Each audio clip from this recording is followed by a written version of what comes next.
За моей спиной находится дом знаменитого в Екатеринбурге архитектора Малахова. Именно в честь этого архитектора назвали речку Малаховку. Сейчас эта река стала подземной, именно в нее мы с вами и отправляемся в этот раз. В 1815 году вокруг меня не было домов, а тут был тихий живописный уголок нетронутой природы. Кусочек леса, речушка, именно здесь Михаил Павлович решил построить себе загородный дом. Из-за построенной усадьбы архитектора местные мужики быстро переименовали речку в Малаховку. Сам же архитектор родился в 1781 году в Черниговской губернии в дворянской семье.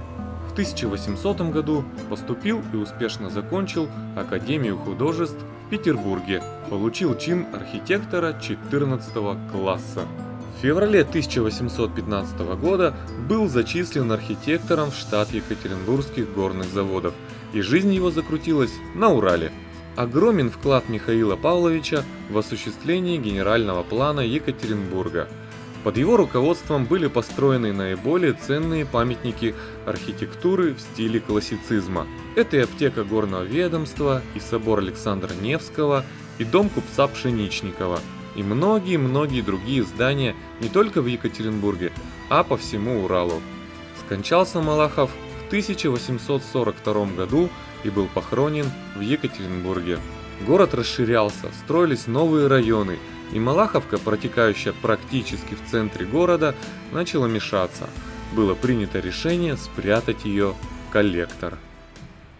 По проектам Михаила Павловича было построено несколько зданий в моем родном городе, в городе Каменске-Уральском. Допустим, вот, это госпиталь чугунолитейного завода. Здание построено в 1826 году. Сейчас, конечно, это жилой дом. И, кстати, за этим зданием находится Разгуляевский рудник. Добывали чугун, а сейчас там лыжероллерная трасса. Также в Каменске по его проектам построили собор Святой Троицы, контору чугунолитейного казенного завода и провианские склады все того же чугунолитейного завода. Кстати, вот этот вот второй этаж, он достраивался во времена Советского Союза. Ну ладно, возвращаемся в Екатеринбург. Исток реки находится в дендропарке, и кто знает, может быть, вот именно из этого пруда она и вытекает. Эй, уточки! Погнали в подземную речку. Вон их сколько тут. А ну признавайтесь, где вход? Исследовать подземную речку Малаховку я буду сегодня не один. Со мной Андрей, хотел сказать Малахов, но не Малахов, а Андрей с канала Перекресток Семи Дорог. Всем привет! Подписывайтесь на его канал, у него заброшки, подземные речки, пещеры. В общем, ссылочки в описании. Жду на канале. Всегда рады новым друзьям. А вот и устье реки Малаховки. Обычно я стараюсь забрасываться где-то ближе к истокам в речке подземные, но так как я не знаю, где находится колодец у дома, допустим, Малахова, да, ну или там выше по течению, то мы решили заброситься через устье реки, прямо вот здесь вот. Малаховка впадает в речку Исеть, это река Исеть, и Малаховка является левым притоком Исети. Облагорожена набережная, здесь вообще аж коса вот такая вот образовалась, то есть спокойно ходим и удобно будет вообще забрасываться. Одеваем бахилы и идем в Малаховку. Самое главное, ребят, перед тем как отправляться в коллектор, нужно убедиться, что в ближайшие часы не будет дождя. То есть вот Екатеринбург, видите, облачков нет. Над нами вообще нет облаков, то есть и через, допустим, 2 часа облака также не придут. А вот ближайшие, в Ханты, Манты, ближайшие облачка, Челны, небо вообще ясное над всем Уралом. Для того, чтобы не встретить в коллекторную волну, нужно всегда проверять погодку. Ну что, Шелька, пора одеваться. Одеваемся и лезем. Все, ребят, пора скрыться от жары в подземелье. на улице 35, а здесь плюс 5 примерно. О, да, прохлада. Вообще классно, да? Погнали! Ребят, вот это коллектор, он самый новый, 2004 года этот коллектор. Раньше речка в другом месте была, ниже по течению сети, ну немножко совсем, то есть ее передвинули в связи со строительством жилых домов. Опа, мы уже видим, где можно выброситься. Не успели зайти, уже можно выбрасываться. Ребят, вы меня все время спрашиваете: Дэн, какие у тебя фонари, чем ты светишь в подземельях. Решил вам рассказать. Вот, купил я себе новый фонарь, налобник, крутейший фонарь. У него, значит, несколько режимов, 3 точнее, узконаправленный свет. Вот, это мощный диод. Вот здесь вот в серединке он светит где-то на 120 метров. Потом есть у него рассеянный свет. Вот, видите, здесь вообще, по-моему, 8 диодов. Да, 8. Они дают такой рассеянный мощный свет. Когда я включаю рассеянный свет на фонаре, иногда я даже не использую вот эту вот флейму. В принципе, рассеянного света на этом фонаре хватает для того, чтобы подсветить там часть пещеры, либо грота, либо речки подземной. Ну и аварийный режим. Ну, так вот он моргает. Также у этого фонаря, ребят, есть режимчик вот такой вот. Называется он «Грязные руки». Специально не свечу в объектив, чтобы вам видно было фонарь. Допустим, грязные руки, у вас лезете где-то в пещере. Хоп, выключили. Хоп, включили фонарь. Но самое крутое, ребят, в этом фонаре, это то, что он может заряжаться от пауэрбанка. Прикиньте, то есть светишь. Кстати, аккумулятора хватает в режиме узконаправленного луча. 3 часа он работает, а в режиме рассеянного света до 5 часов. Представляете, 5 часов можно светить спокойно. Допустим, сел где-то в пещере на обед, подключил пауэрбанк и заряжаешь его. Вы никогда, получается, не останетесь без света в пещере. Вот здесь вот есть индикатор заряда, бегает. Что вот такой вот крутой фонарик. Ну и, конечно же, он водонепроницаемый. Под водой, естественно, лучше не плавать с ним, а под дождем, где-то под брызгами, под водопадами можно спокойно ходить. Так, сейчас я буду показывать вам, как он светит в темноте. Будем в коллекторе им светить. Ребят, вот я одел фонарь на голову, включил рассеянный свет. То есть, вот видите, все прекрасно я вижу. Допустим, могу читать какие-то надписи на стенах спокойно. Следующий режим включаем. Так, ну это аварийный режим. И узконаправленный режим. То есть практически освещаю весь коллектор. Действительно, да, метров 100 вдаль он спокойно светит. Поэтому заказывайте фонарь такой, не пожалеете. Ссылочки в описании. Можете белый заказать, можете черный. Есть еще, кстати, промокод DENSTALK. По этому промокоду получите скидку. Так что заказывайте смело. Всем советую. Пока что не очень глубоко, где-то сантиметров, ну вот, сантиметров 20. Но течение такое сильное, приходится его преодолевать. И так как коллектор не сильно старый, то ила в нем по минимуму.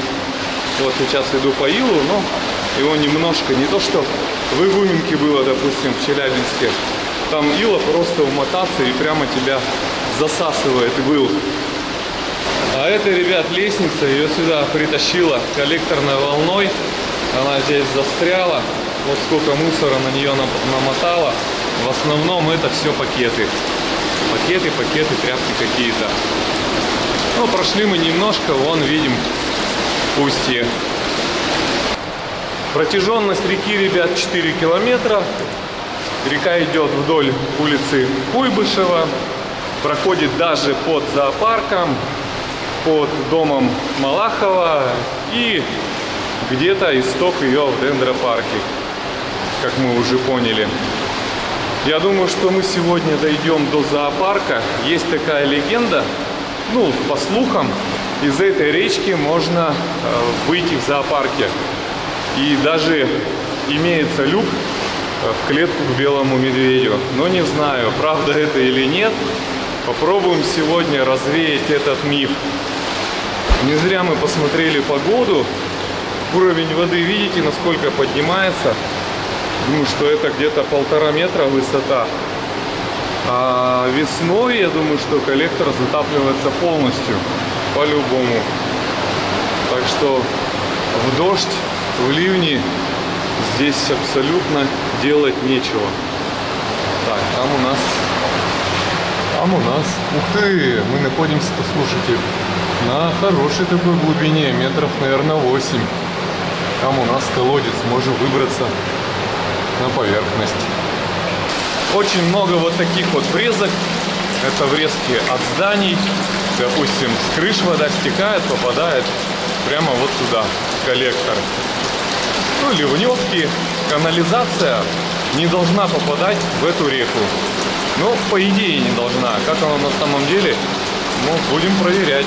По идее, запах здесь, ну, нормальный. То есть, это не канализация, еще раз повторюсь, это подземная речка. Андрей сегодня первый раз в подземной реке. Класс, вообще. Я так доволен. Ну, я не буду ничего не говорить. Впечатления, в общем, неописуемые. Предлагаю всем присоединяться к нам и путешествовать с нашими каналами.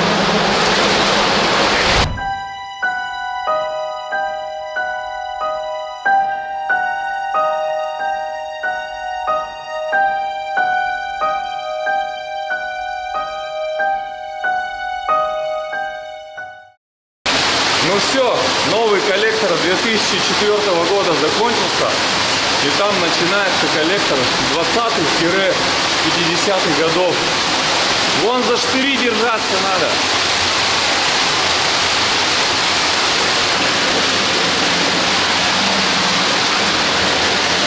Держусь за штыри. И нормально прошли. Этот перекатик напомнил мне Неглинку. В Неглинке мы примерно такое же препятствие проходили, только в Неглинке использовали веревку. А здесь спокойно прошли. А наверху-то плюс 35, вот можно здесь также выбраться на улицу Куйбышева. Мы примерно сейчас находимся под зданием Сбербанка. И также еще поговаривали, что через эту реку можно было зайти к зданию Сбербанка, хранилище с деньгами. Будем искать. В этом старом коллекторе течение гораздо сильнее, и свод стал пониже. Здесь он примерно где-то метров 80. Здесь приходится немножко мне нагибаться. И вот смотрите, треснутая плита. Быстренько проходим под ней. Ну, впереди еще треснутые плиты. Вот видите, такие огромные трещины. А эта плита сломалась прямо пополам. Так, пробегаем. Да, если эта плита рухнет и коллектор затопит, то это будет не весело. Ребят, смотрите, мы дошли до моста 18 века. Мы примерно находимся на перекрестке Куйбышева-Гоголя. Это мост через Малаховку. Он, кстати, обратите внимание, не очень широкий. Он сделан для того, чтобы по нему могли разъехаться две кареты. Машин не было ведь 200 лет назад, а гоняли на каретах. Да, ребят, из такого же гранита сделана брусчатка на площади 1905 года. Это одна из арок старого моста. Этот мост с поверхности абсолютно не виден, то есть это такой исторический подземный клад. Мы находимся под землей 1,5 часа, решили здесь отдохнуть, нам осталось дойти до зоопарка буквально, полчаса, и мы будем там. Ну, по чайку и до зоопарка. Вот диггеры местные рисуют и рисуют все трафаретом. Ребят, смотрите, сколько здесь сталактитов. Всякие разные. И вот так вот они образовываются, стекает вода. Сидят, кстати, комары мертвые. Комары здесь есть, да. Меня укусили пару раз вот здесь. И вон там вот еще. Ладно, идем дальше. Зоопарк нас ждет. Еще одна врезка. Блин, откуда столько воды? На улице уже недели две не было дождей. Воды очень много, но сейчас аккуратненько вот здесь проскочим. Вода вроде не горячая. Не, холодная вода, не горячая. Вот такое вот препятствие. Коллектор идет. Какая-то магистральная труба, что ли. Ну, на нее тоже мусор намотало. А вот и грибочки, похожие на опята. Но эти опята явно кушать не нужно. В кромешной тьме растут альбиносы. Сечение коллектора изменилось, стало гораздо выше. И коллектор сделан здесь вот из таких вот прямоугольных блоков высотой чуть больше 2 метров. Ребят, я нашел керамические трубы, примерно такие же, как в Неглинке. И похоже, этим трубам больше 100 лет. Жаль, не вижу клейма, но эти трубы примерно 1908, вот так вот, 1900-х годов, представляете? И лежат здесь, как ни в чем не бывало. Ребят, смотрите, рыба. Первый раз в жизни я вижу в коллекторе рыбу. Обалдеть. Это прям сегодня находка дня. Вон она. Причем она вот отлично себя чувствует. Видите, против течения борется. Их здесь несколько. Вот рыбка. Вон они по камню прячутся. Здесь целая стайка. Интересно, чем они здесь питаются. Вон маленькая поплыла. Ребят, смотрите, какие наросты. Прямо как в пещере Чудесница. Андрей, смотри, какие наросты. Ага. Чудесницы такие же мы видели с тобой. Да-да. Вообще очень похожи. Но только, кстати, вот в естественных, в искусственных полостях они, я чем заметил, отличаются более такой аскетичностью. Но вот оно это придает им такую красоту, силу какую-то. Вот такое же было в немецкой штольне у меня. Да. Меньше как-то волнистостей. Да, такая моща. Моща, да. Бляха такая наросла. Это старые советские врезки. Они делались специально рядом с колодцами смотровыми. Для того, чтобы можно было ее как-то почистить, обслужить. Вот еще одна врезка старая. 200 лет назад, ребят, в этой реке мыли золото, а сейчас коллектор. Никак не помыть. А жаль.